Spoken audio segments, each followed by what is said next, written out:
looking at? Please note, this podcast sometimes has adult language and adult themes. Listener discretion is advised. Bum bum.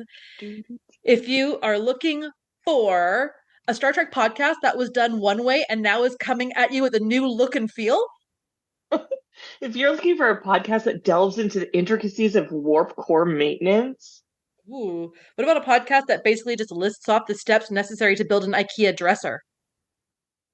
that would actually be good on a website. I'd visit it. Or if you're looking for a podcast where the techno babble goes so deep, even Jordy needs subtitles. Oh, well, this is not the podcast for you.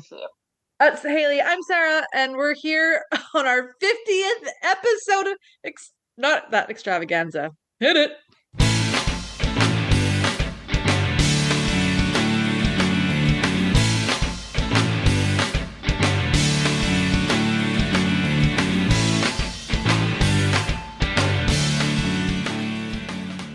Oh my God. Yay. Do we think we have 50 people that will listen to this? No, there's no way. No, I know. I mean, I have 50 personalities. One of those could do those count? Sure. Do they have names? No. You know what? Do you have a stuffed animal? Okay, when you were a child, did you have a stuffed animal? Oh yeah, Fred. Did Fred talk? No. Okay, mine doesn't talk either. No. Yeah, okay. Fred the dog. Mine's a bear, Snowball, as you know. And Oh, yeah. He doesn't talk, and he never has. No. And I thought that, something's wrong with me because I can't imagine, I guess. But they don't talk, so I'm not sure I'm getting into this, but this is a deep dive I wasn't expecting today. We're taking the Star Trek podcast to a paranormal avenue. Yeah, we could. Ghosts. What's going on? How are you? We have not seen each other in person in about 12 months, it feels like. I know it's been more recent than that, but yeah. What is it about us and winter? And I don't know. I've become a recluse myself. I'm really just I'm canceling plans left, right, and center. And then I'm wondering why I have no friends. And I'm like, oh my God. Well, at least you have social media of some kind, presumably, and you see people exist that you know. I have no idea. Yeah. But I'm okay with that. I'm good. Yeah. I feel you with the winter thing. So we moved. It was not a planned move. We weren't evicted or anything. We just found a totally kick-ass place and saw it and just snapped it up and ended up moving very quickly. And I always thought I was the kind of person that's I don't get the sads. I love the dark and the gray. My goth days. I loved nighttime and Twilight stuff. all the time. Yeah, I just wanted to live at night. And but this fucking gray shit is really bringing me down. I can see some little cherry blossoms on the tree outside. That's nice. I still it's gray. It's so blah. I'm tired. It's boring. Yeah. I have no energy. Yeah. I know. I'm looking at myself in the camera and I'm like, this is me at my palest. This is me when I don't have my freckles. I tan really fast, you know that. And I just always feel I look healthier in the summer and the spring. I'm usually doing more active things like playing tennis or taking the dogs on longer walks. Right now, I literally bundle up I look like a homeless person in my neighborhood, unhoused person. I always worry I'm going to be called, they're going to have people following me, the local. I got these 2 ragamuffin dogs, and we're just fucking clawing through the wet, twilight, vampire-ridden woods. And it's... I know. What? I love it in October.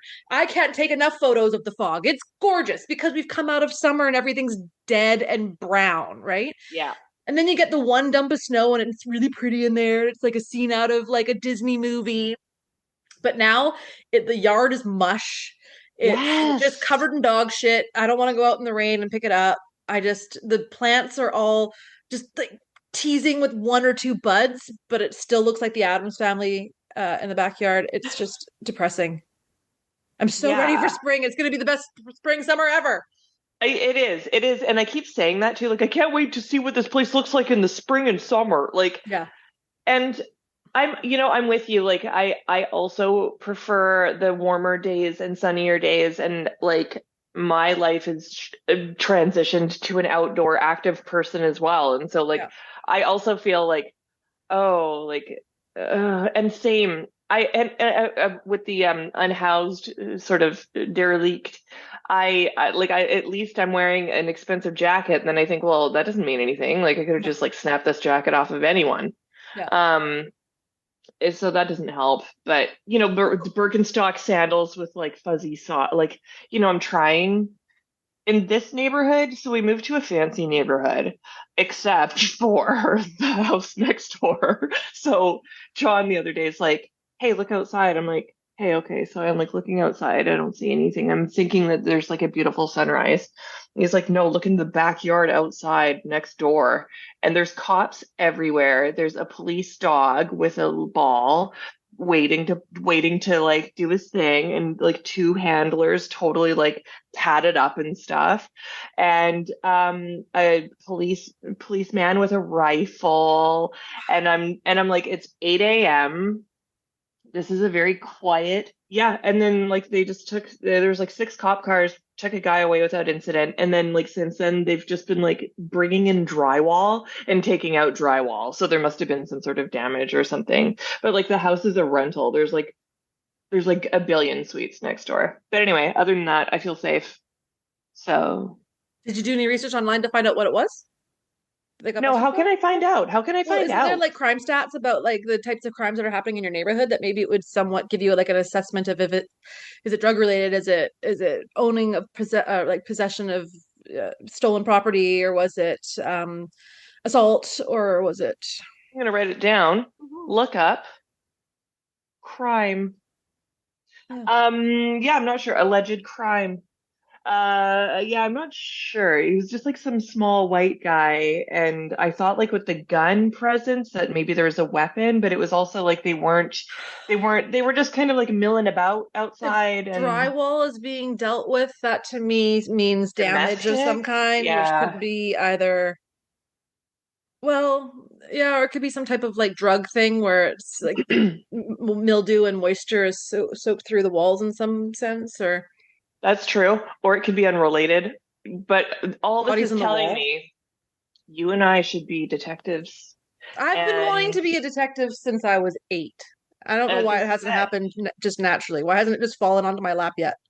I What? saw posting. You need to have some sort of What's experience. Like, how can I what? become a detective with doing the least amount of work possible? That's what I that's my ask on everything in life is how can I get what I want without having to do anything? Yeah, Secret, it just happens drop for it on other my lap. people.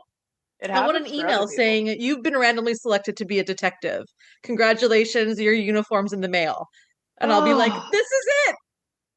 Like what you Huey did Lewis it. was singing about. This is it. We did it. Oh, this is it. Like me a jury duty, and then it Oh didn't my God. happen. Yeah. Yeah. Oh my God. Um.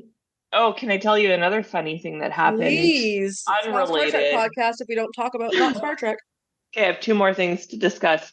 One, my oven. So the new oven is gas. So like Sylvia Plath, right? Here we go. But it's fine. But it's also not a convection oven, and I've been used to a convection oven, right? Like, Yep. come on, who? This is a new place. Like, why would you even make non? It doesn't matter.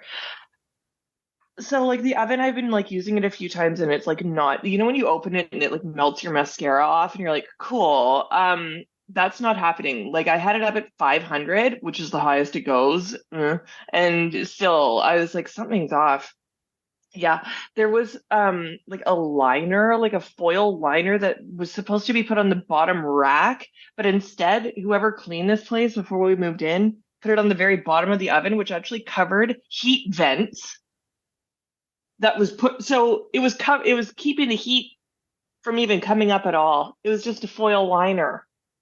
Sometimes it's just a foil liner. The other one I want to talk about is my mental health paintings. And I painted the one that you saw.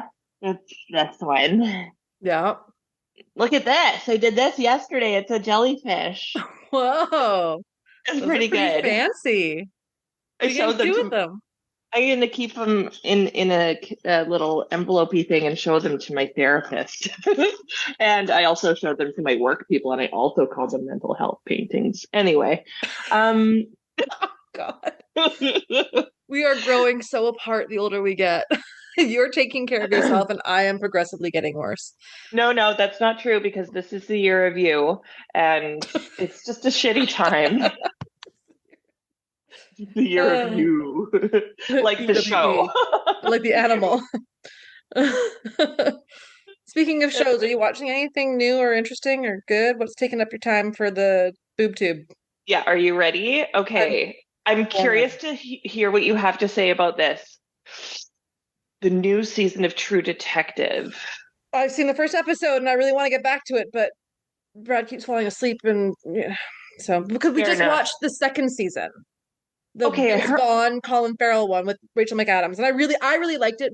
Brad I didn't love like it. those. He loved season one, and I don't really remember it. I kind of fell asleep. Like I struggle with this show, and then Okay, so I good. finally Me got through too. two. I saw the first few episodes of Mahershala Ali. I love Mahershala Ali, so I do want to go back and watch season three. But I watched at least the first one or two episodes of season four, and I'm in. Like I'm ready to watch it. I just need to buckle down and do it. How are you? Oh, so you're watching True Detective. You like it. I True I should Detective. stick with it. Oh, I think you Yeah, should. And it's I like will. there's been a couple jump scares, so Oh, just good. like Prepare yeah, yourself. yeah, Yeah. yeah, Yeah, yeah. that's on my list of things to get back to watching, as is Mr. Mercedes, um, which is quite good. I think it's on Disney Plus, and that's the one with Brendan Gleeson, who was Mad Eye Moody. Oh yeah, okay, And yeah. he plays like this gruff, disgruntled. I mean, he's born to the way he looks. You're just like, yep, he's the disgruntled, like retired cop. And there's a case that he couldn't close that sits with him, and so now he's like all like alone and retired in his house, and suddenly he starts getting taunted by this killer who's like and so he's not taking care of himself. He drinks too much, and he like kind of keeps showing up at the cop shop, and they're like, can't you get a fucking life? And he's like, no. And then his next door Ooh. neighbor is an older lady who sends him like nudes, and she's like, come on, like we should have sex. I look good for my age, but you're gonna need to bathe. Like it's really, I Oh my like the first few God. episodes, so I recommend it. I mean, Okay. it's crime. It's the opening scene where it shows the crime that kind of sticks with him. It's like, ooh, fuck, that's an opening and a half to an episode.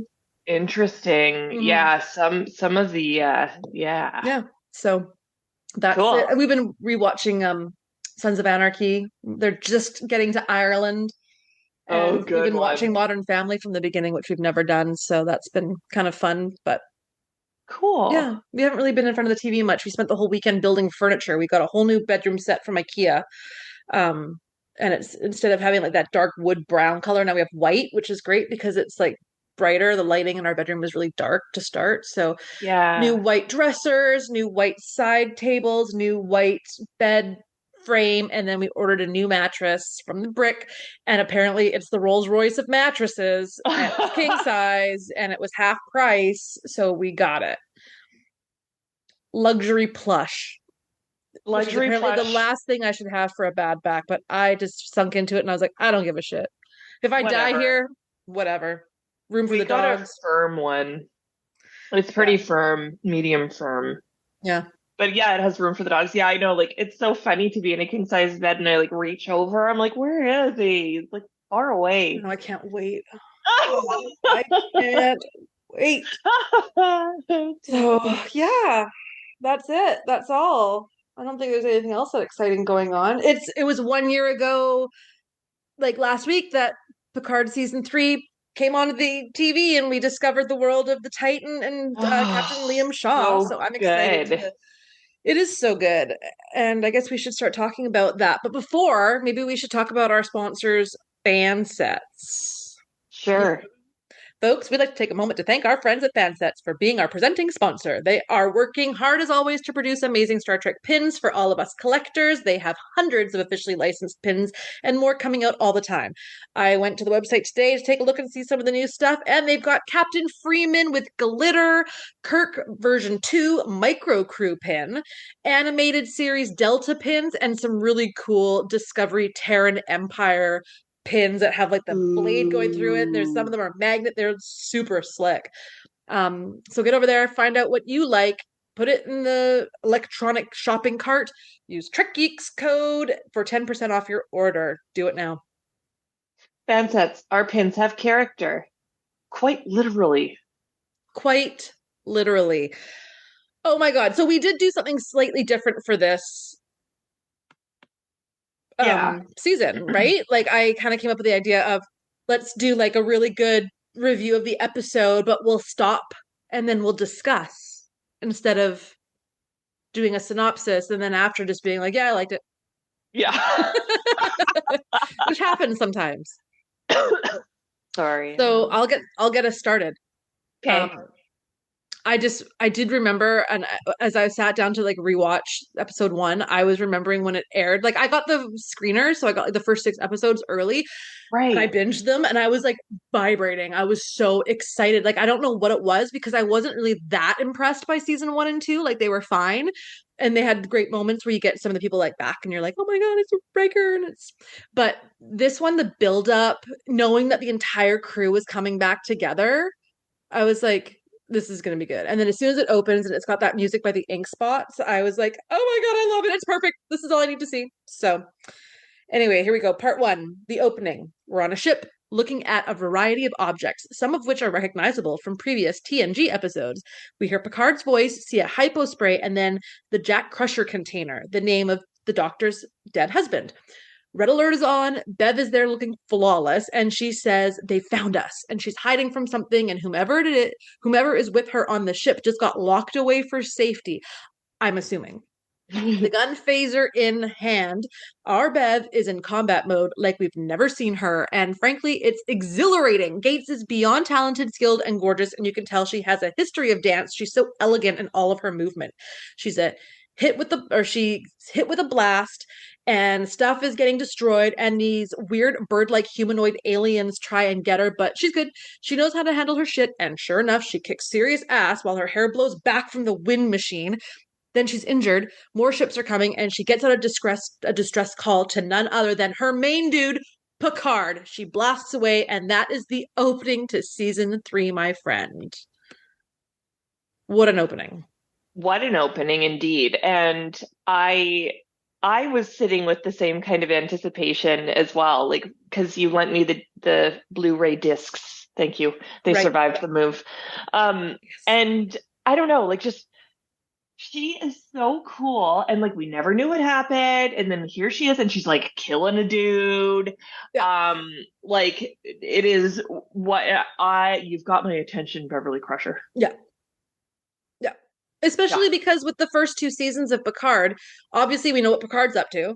And obviously we saw Riker and Troy briefly, but they don't even talk about really where's Worf, where's Geordi, what are they doing? And you get that itch, like because there is such an ensemble cast that to only have a couple of them around, it just doesn't seem right, you know?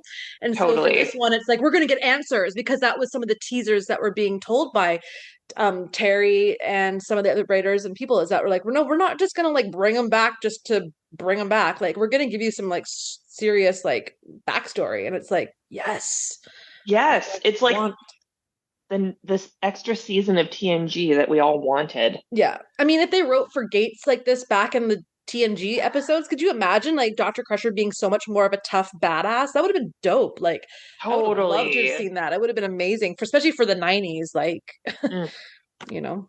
Anyway. Yep. Part 2. We're back, and Picard is at his home admiring art. Art he is going to give to Geordi, who apparently is running the Fleet Museum. A cool fact. Laris is feeling guilty about taking Picard away with her, and he's like, dude, I'm stoked to drink and write my book. Let's do this, babe. Later that night, while at his desk, we hear that familiar badge alert sound, and Picard finds his old comm badge. The computer, I'm gonna burp again. Shit. Should not have had soda. Fuck. Bad idea, Jeans. Okay. Picard finds his old comm badge. The computer tells him an old codec is coming through, needing a passcode. A video comes up. It's Beverly, and she's saying Hellbird and no Starfleet, trust no one. It's so serious. Laris helps him break it down, and tells him to basically dust off his old cowboy hat and get out there and help her. Now we're at a cool bar. Riker is there looking so fucking good. And he's like, why so many Enterprise Ds? And the chick is like, the fat ones? No one wants those. It's so sad. No one wants to buy the little Enterprise for something called Frontier Day. Riker hints that there is trouble at home and they talk about Bev's message. Hellbird is remembered by Riker as something that popped up during the Locutus days. Riker has a plan. They down their drinks and someone was eavesdropping.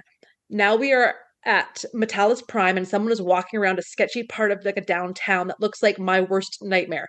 It's Raffi. She seems like she's up to no good. Is it possible she's fallen off the wagon? Oh no. Her and Seven broke up. She's talking about stuff stolen from Daystrom to the less than incredible Hulk and wants back into Starfleet by saying that by saving the day. She gives some money about drugs or something, and he says something is going down with the Red Lady and sends her on her way. But before the commercial cuts, she opens up her communicator, and yep, Raffi is still Starfleet intelligence, and she wants to debrief with somebody.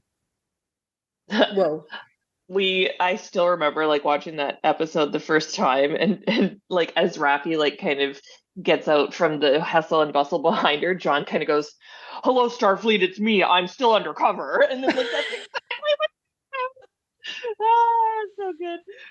I having seen the whole season now, I can see now why they're like, hey, Frontier Day's coming up. Hey, do you remember Frontier Day? Frontier Day's going to be a thing. It's coming. Here's a poster. And I'm like, I get it because it's a big deal. And then I also like missed the part where Geordi was working in a museum. I thought he just had the old ship in his like space garage. Oh my God. Could you imagine? Yeah. Yeah. Well, I did. 10 minutes. That's all right. We'll figure it out. Yeah, it is. The scene at the bar is so adorable to me. I would literally have chopped off both my legs in payment to hang out with those two at a bar for 1 hour. And the planet that Raffi is on, Metalis Prime, Terry Metalis, the guy who wrote like that. Isn't that a good one? He threw his own last name and there's the planet. I would have done the same kind of thing. That's such a fun like little Easter egg. Totally. Yeah. I love how instantly the scene sets us up to remember like what did I write here? I love how instantly the scene sets us up to remember too many people, Riker and Picard are. Oh, I see. What I was trying to say is I like how this sets us up about how like these are old guys that no one thinks about. Like to us as like watchers of the show, Picard and Riker are so iconic, but to like so many people in the world, they're just another customer at a bar or just another former Starfleet officer, which is really weird to think about. Yeah. And so when the bartender's like doesn't even recognize him as being Riker, who was like on that little fat ship, like it's like, oh, okay, yeah, that's right. There is a billions and billions of people, and why would they be any more special? Like they're just two guys. So I think it kind of sets up for the tone for a lot of the episode when you start thinking about like the other interactions that they have. And yeah, I'm glad Raffi's back because I like her. I thought she was a really cool character. And so to have her back for the last season, I thought was pretty rad since so many other people didn't move forward. Yeah, no kidding. Part 3. Riker and Picard are on their way to the Titan, wanting to fool the ship that they are doing a routine inspection and taking them to where they need to go. Riker wants Picard's best mean face, and they are greeted onto the Titan where they plan to sneak the ship away, steal a shuttle, and go help Bev. We are warned the captain is not Mr. Friendly, but the first officer is none other than Seven of Nine. Whoop! However, she tells them instantly to call her first officer Hanson because Captain Shaw prefers it.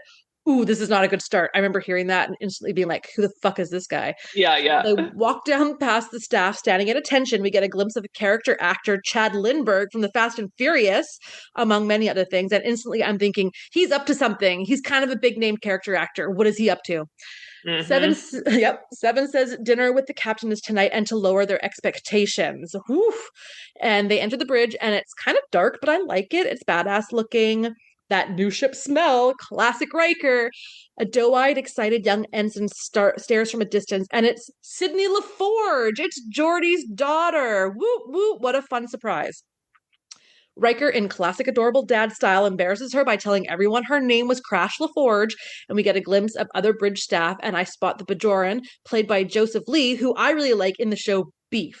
Have you seen Beef? Still no, but I will. It's on my list. Yeah, I want to see it.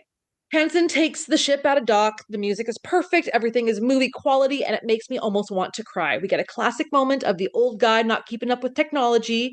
Excellent recovery, Admiral. Admiral.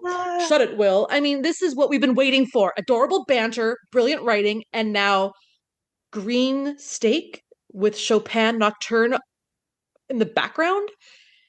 If that's what Shaw wants on our first date, I can work with that. But no wine, it's going to be vodka for this girl. So they arrive. He started eating and throws shade back.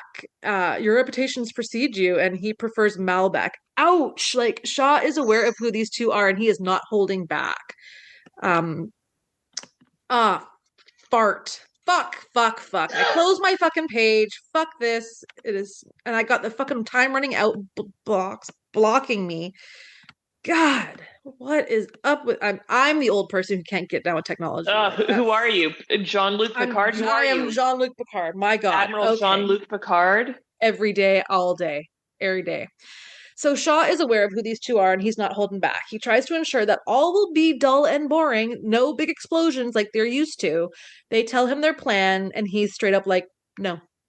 And it does not go over well. He takes a cheap shot at Picard being ex-bored and excuses himself for the night. Back on the party planet, Raffi is on her ship wanting to meet whomever she is in communication with regarding intelligent stuff.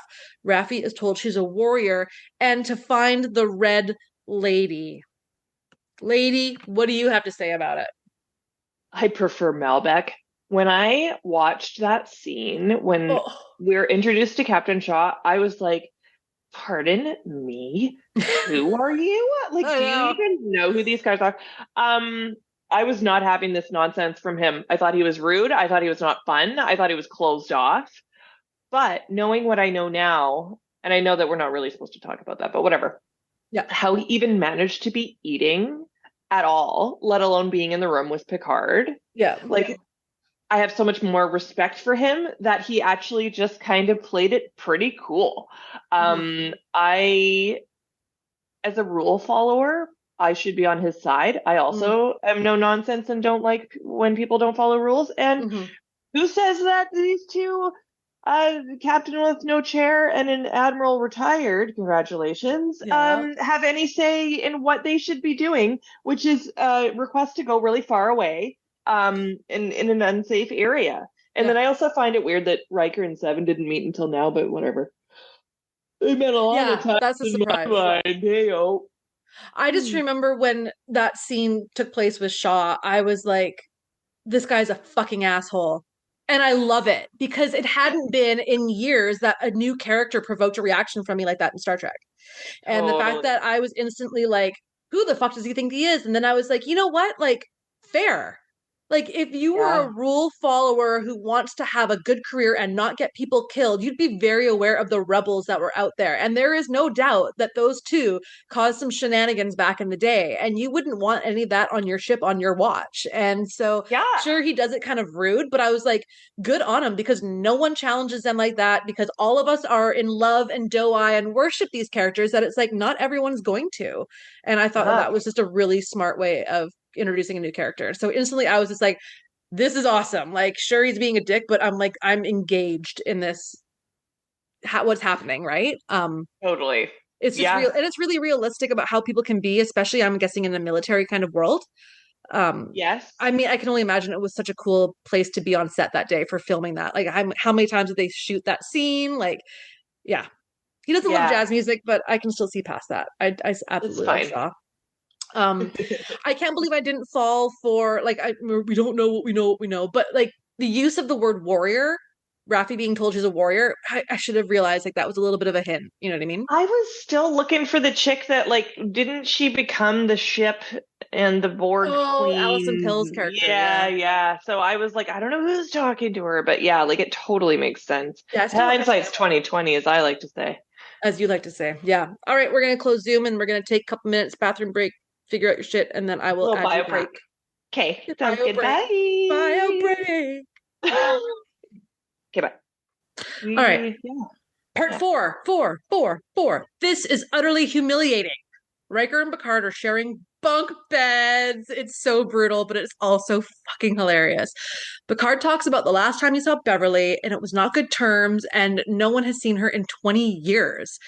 They are called to the observation lounge where 7 of 9 wants to know what's up, friend to friend. She is clearly missing her old life as a ranger and is struggling. Sydney says they've dropped out of warp and they are at the Righton system. She disobeyed orders for her boys. She says they detected a ship running on low power and that in 4 minutes they can get a shuttle and sneak off to find Bev. Shaw wakes up, enters the bridge, and asks for the ship to be locked down. Riker and Picard launched just in time, and Riker likes that 7. Shaw tells 7 she's fucked her career basically, and she don't care. Raffi finds the Red Lady. It's some statue unveiling, and she is rushing to get there. Whew.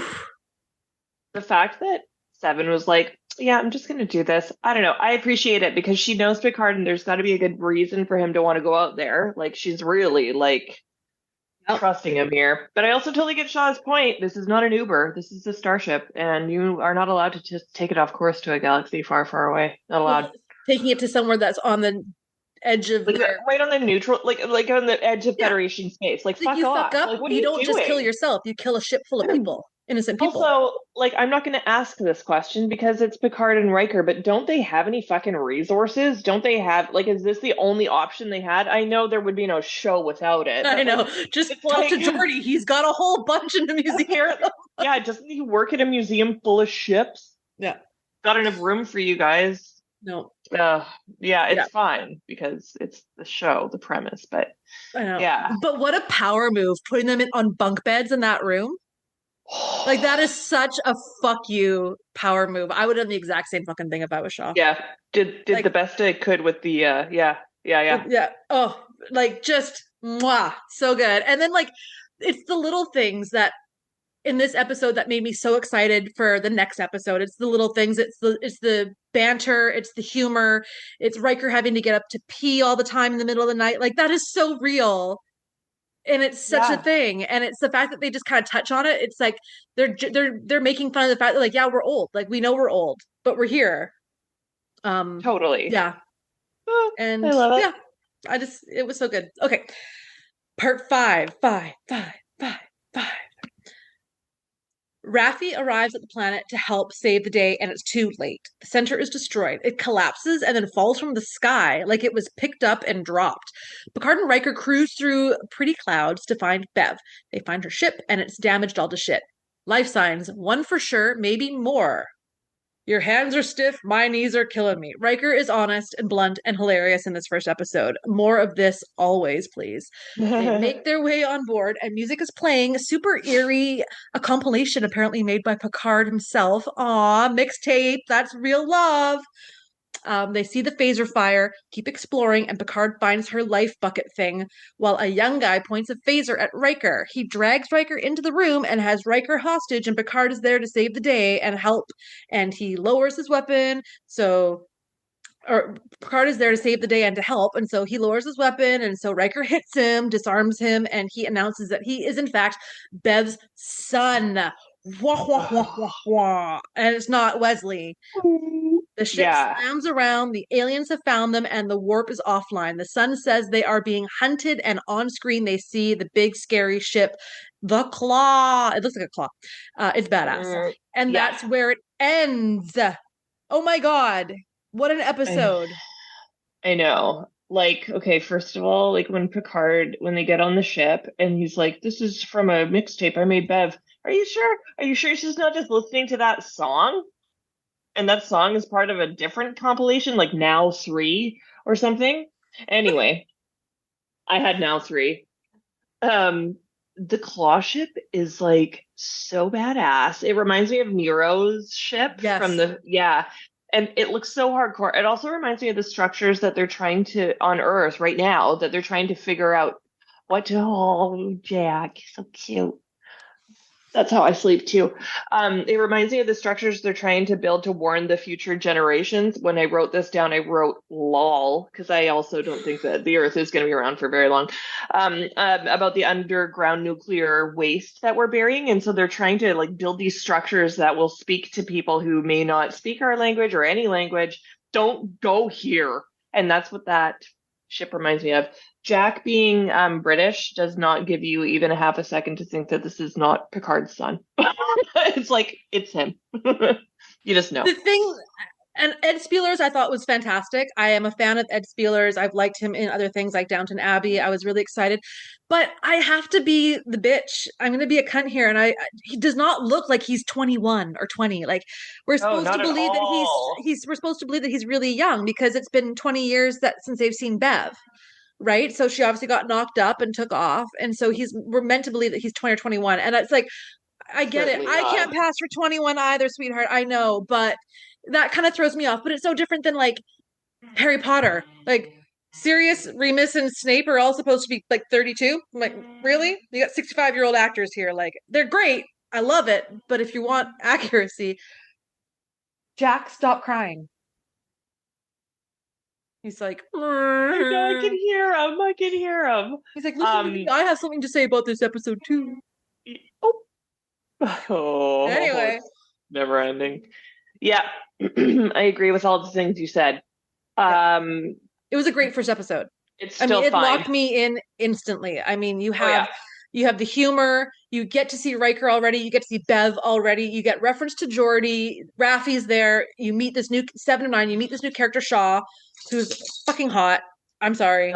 It's like Dr. Gauss's face, a fucking asshole. Like I love that. I don't know why. In real life, I would never put up with that shit. It's just like on TV, like so good. So yeah. There he is. He's like, pay attention to me. Such a little bitch. Oh, Jack. You're doing pretty good for yourself, bud. This time last year, you were in a dumpster, so you're like, welcome. Wait. Oh yeah, we got to meet Sydney LaForge too, which I thought was a really good addition. Because sometimes when they throw in like a common last name like that, you're like, okay, what kind of like just character are you throwing in to throw in? But I really like the character of Sydney as she keeps moving on, and I like that they dropped a couple of hints too about like, so there was a riff with Bev, and it affected everybody, not just Picard. Yeah, and then Riker's having some issues at home. Like, what's that? You know what I mean? Like, there's just enough in there that you're like, okay, I'm kind of curious. Like, and Bev's son, who's the dad? Like, it was such a good way of like subtly dropping in a couple of hints that like questions that aren't just so like in your face. Like, it's just good. It's just good writing, I think. Yeah, is what it is. Yep. That's what it is. It's what it is. Right. Good writing. Great writing. Great writing, even. Great writing. There wasn't a lot for stuff on Internet Movie Database that I could find for stuff. I saw you found, why don't you tell us that first, and then I'll show the couple of little things that I saw. Sure. There was only the one goof on IMDb. 32 people found it helpful, and 2 people did not find it helpful. The goof is, I know, it's like, why do we wasted their time? I know, this wasn't helpful. I mean, that's how I feel about most of these goofs, but I'm not going to say that. No, I'm not going to make an account just so I can press a thumb up. You're ruining someone's day. I know. So here's the goof. And this is, tell me what you think. The weapon Beverly Crusher uses in the preface announces loudly that that its power is depleted. This would, of course, notify your enemy that you are vulnerable to attack and be disadvantageous. Yeah, I mean, like, she could have a backup weapon. She could have a cache of weapons. So shut up. She could have a bunch of ghost guns. Heard about that on the news today. Big topic. Yeah. I really enjoyed writing about that, to be honest. I bet you did. So much fun. Pew, pew, pew, pew, pew, pew. Get me a ghost gun. No, don't. Beverly Crusher's ship is named the SS Elios. In Greek is it Elios? Elios? In Greek mythology, Elios was the personification of mercy, clemency, compassion, and pity. So that's a fun fact. In the opening scenes, there are several callbacks to Dr. Crusher's character in the original Star Trek TNG run. These includes her orchids from Cause and Effect. Remember, she had that satin sleep outfit with the little bow in her hair. She was doing her. Do I? I have the same outfit now. Her pearls, the pearl necklace that Picard gave her in The Big Goodbye. And her comedy and tragedy masks representing her love of theater and dramatics are seen in The Ninth Degree, Disaster, and Frame of Mind. So there you go. It's still her, even though she's like got black hair now and she's sort of like out there. Yeah. So, I knew that there was going to be so much more stuff in this show that I'd never catch on to. Like I've learned that lesson, especially when podcasting with people like Bill and Dan, who are so much more smart about Star Trek. Like they know, they memorize, they know everything better than I do. I barely pay attention. I can hardly remember if I've even seen it or not. So I knew that I'd be missing stuff in this series, and I did not want to miss stuff because it was that good. So I did some digging around and I found some really good information on an episode review of from Observation Lounge section by Jim Morehouse on trekcore.com. Okay, cool. So as the camera pans through, and we talked about this just now, we see a number of personal belongings, the string of pearls from The Big Goodbye, a pair of theatrical masks, a 2370s era blood sample hypo spray from DS9's Paradise Lost, Jack Crusher's old storage container seen in Family, an award for eradicating the Pyrox plague on Corley 5, which is from Allegiance, orchids, and so like lots of little things. Cool. Just before Beverly sits up in that opening sequence, a clear bowl of blue liquid on her bedside table gets a close-up. This is likely a reference to the similar bowl of blue liquid Crusher kept next to her bed in Cause and Effect. Whew. Huh. Actress Amy Earhart voices the Elios computer. Earhart just happens to be married to Star Trek Picard Season 3 showrunner Terry Matalas. So is the wife. It's the wife. As Picard is packing up the chateau, we see several personal artifacts seen in the previous 2 seasons, including the Resican flute from the Inner Light, his Kurlan Nascos from, I don't know what that is, from The Chase, a Bajoran award, a gold-plated Enterprise D, and of course his Enterprise D painting, which once hung in his ready room aboard that ship. When decoding Beverly's seen on any of these. Sorry. I know. Yeah. When decoding Beverly's message, Picard uses Starfleet authorization code Picard 47 Alpha Tango, first recited in Star Trek First Contact. Worf 69. The protein on Captain Shaw's plate is a bright greenish blue color, likely a nod to the similarly colored food in Star Trek 6 Klingon dinner scene. Okay. The utterly humiliating scene featuring Picard and Riker sharing a bunk bed on the Titan A, courtesy of Captain Shaw, was reminiscent of the Spartan quarters given to the captain and Data aboard a Klingon bird of prey in Unification. Raffi's birth date is April 9th, 2353. This is the same year in which Jack Crusher dies. Will Riker and Geordi LaForge enter Starfleet Academy, and Nog is born on Ferenginar. Well, there you go.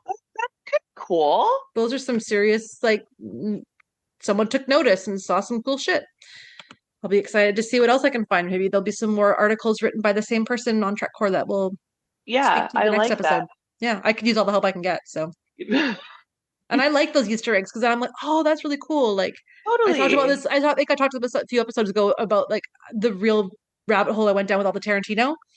And like, oh, this character is married to this character, and that gravestone is this person. And I'm just like, I love that because it just goes to show how much effort people put into the work that they do. Yeah, I really appreciate that. Yeah, me too. Me too. Did you want to do anything fun? Well, I tried to run with your idea of like, what if the Succession cast were on the Titan? I think I said, what if the Success cast was a spelling error. I saw that today. Meme. And as I've written here, I will not lie, I got these from Chat GPT, and then I wrote, but I will make changes to make it funny and my own because I did it my way. My way this time is I'm not going to do anything. So I'm just going to read out what ChatGPT decided. Are you ready? I was born ready for this. Okay. Logan Roy. He's the main guy. Mm-hmm. Grumpy Klingon ambassador. Logan, with his no-nonsense attitude, could be the grumpy Klingon ambassador, intimidating other species with his fierce negotiating tactics. Yes. True.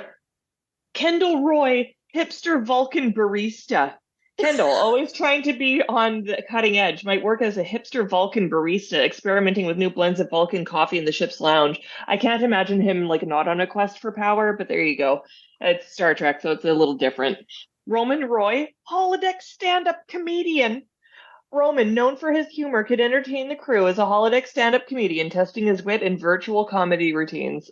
Did you see Kieran Culkin at the Golden Globes or whatever he was at an award show recently? And his little speech, he won an award, and he's just like, "Sit down, everyone, sit down. This is already a nightmare for me." Like, he's so funny. He's so cute.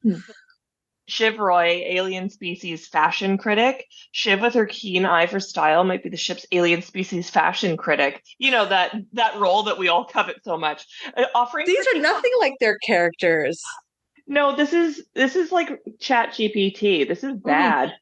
Yeah, it's way off. Tom is a paranoid security officer, maybe. Jerry would be the ship's therapist. No. Connor, galactic historian with a twist. But the twist from ChatGPT is that he's comically eccentric. It almost is like AI is not a replacement for our own brain. I'm not concerned about AI taking over anytime soon if that's the kind of shit they're putting out. Because I was thinking more along the lines of like... I haven't read them until today. Yeah. I was I don't even know what I was thinking at the time that I made that a suggestion. I think I was just like in the middle of rewatching the last season of Succession, and I was like, that was such a fucking good show. What if they were on the Enterprise? What if they were on the Titan, and those were the people you're coming across? Because I could see, like, I get the Klingon one. I definitely could see like Logan Roy as being like an admiral that's there to do the survey, even like kind of the Picard role, right? But like Shiv would be best suited. I think in the medical, I think her being in the medical area would be like, you know, because she could have her own like control and power over there. You know what I mean? Whereas like the eldest brother, the one from Connor, he's such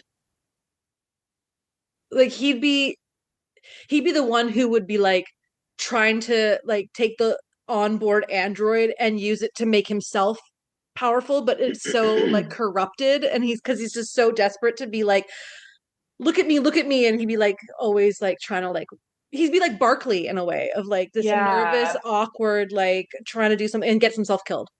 You know what I mean? Yeah, soon. Like I found that photo, when I got that photo taken with Alan Ruck, who played Connor, I was remembering when I got that, it was, I think, what did I say? It was like 10 years ago, or it was like 2012 or 2013 at like a fan expo in Vancouver. And I remember it being like, we went in the evening and it was dead quiet and there was no one there in line to see him. And Brad was like just waiting, and I got my ticket, and I remember like going in and going like this. I was like, oh my God, like I was so excited. And he was like, hey, and he's like, thank you so much. Like he was so stoked that I was so stoked. I'm like, you're awesome. I was more starstruck by him than I had been anybody from Star Trek. Like, I don't know why. I think it was because I love the movie Speed so much and Ferris Bueller's Day Off, and I just never would have thought of him as anybody until he was the guy on the bus who was like, I'm a tourist. I sat on Gum. Oh, God damn it. Yes. Oh, darn. The passengers on that bus, I hated them all, actually. So anyway, it's fine. You know the old lady on the bus that falls off and blows up? Yes. You know, in real life, her daughter is the Mary Chieffo, the Klingon from Discovery. Oh my God. Yeah. Well, sorry about her mom blowing up after she fell off the bus or whatever. I was rewatching that movie the other day. It's so fucking good. That movie is good. There's a gap in the road up ahead. It's pretty big. So good. We got our scumbag. Jeff Daniels. You know what was going to happen? Love Jeff Daniels. Yeah. So good. Well, I think we did good. Yeah, I mean, I'm looking forward to watching the next episode. Yeah. I'm like looking forward to rewatching the rest of the season. Like, it's going to be great. And the sun will come out tomorrow, as I like to say. Like, it's trying to do something right now, Isn't that but a it's just song? like, I don't know. I've never seen that. Um, are you going to watch the final season of Discovery? It's supposed to be airing pretty I soon. don't No, think so. I didn't no, watch the last season. No, I don't think so. no. I Nah. will watch Stranger Worlds as soon as it comes out for sure. Yes, I'm that excited for was that. good. Yeah, It was so good. I'm into that. I was actually quite upset that, wait, were they impacted by the strike? I think they were. I mean, everybody was Everybody was. impacted by it, but I seem to remember thinking like, oh, fuck, like Yeah, it's going to be a long that. time for sure. Yeah, yeah. I'm Law and looking Order forward to bounced that. back nice and fast. Yeah, it did. Love my Law and Order. Law and Order Toronto Woo! starts at the end of the month. There's a new Law and Order series, Toronto. Is it still Dick Wolf? Yeah, Wolf Dick. Yeah, Yeah. say Wolf Dick. So bad. So good. I might give it a shot, but probably not. I don't Hmm. know. You don't Canadian have cable Crime. Oh yeah, that's right. So I wouldn't. I didn't even know. because Like, you haven't been able to watch Law and Order in a long while. what Organized else? Crime is good. I like Organized Crime. I like Stabler. He's still got it going on. Yeah, he does. Oh, Chris Maloney. Tony Baloney. Oh, it's good to see you. good to see you too. I hope you have a wonderful rest of your day. Thanks. I'm actually gonna head downtown. I'm meeting my brother and my mom for an IMAX at 7. I'm picking John up at like 6:45 at the Helijet. Coming back What? from Vancouver. We're gonna go see it's a whale one. And then there's like a Q&A with like some Whale? like I hope it's gonna be hard to fit it in there. I think it's about a blue whale, but I'm not sure. The But cast of anyway, Star Trek 4, Voyage Home. could you imagine? It's that whale. Yeah, that's what I'm gonna do. So I Love guess I'll it. go do that. And I hope you have a lovely rest of your day. My John's mom and sister are on their way tomorrow. That's Oh so boy. it's gonna be a busy place, but it's big, so it's Yeah. fine. And this is when they show up to stay for a month? Yeah, so his sister's staying for 2 weeks and his mom's staying until the end of March. So we're going to Tofino on the weekend for like 4 nights. It's gonna be more of this Hmm. rain, just fine. And then yeah, good visit. They're so like easy and fun Yeah. and we'll play a lot of cards and like we won't Nice. yeah, like we got a new table. Did I Oh, Ooh. it's a Danish teak Yeah, mid-century it is. modern. Yeah, so and we got table chairs and so yeah, that's got just one leaf in it. So it's normally quite like a small circle and then it's got another leaf so it makes it actually like 7 feet long so we can have like Nice. 6 or 8 people. Where'd you get that? We got it off of Facebook Marketplace from a guy that like refinishes stuff in Oak Bay. All What a right, well. savings. Oh, it's his birthday tomorrow, Rip. Oh, Rip Van Winkle. So sad. Yeah. All right. Still can't finish his diaries. He's too grumpy. I can't even. He is so Not insufferable. interested. Yeah. Not over it. Yeah. That's it. That's all. Thank you for listening. Remember, you can go check out our last 49 episodes wherever you listen to podcasts or via the Trek Geeks website. Shout out to 5 Year Mission, the Patreon listeners, and of course, our fantastic sponsors, Fansets. If you'd like to leave us a voicemail on the website, please do. We got one once and we were so excited.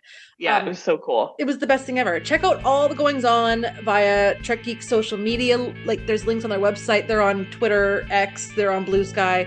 We are not, but they are. So, if you really feel strongly enough about saying something to us, I'm sure you'll find a way. If you like this and you want to support this, get cool swag, check out Patreon. You know the drill. You've seen it before. That's it. That's all, folks. Bye.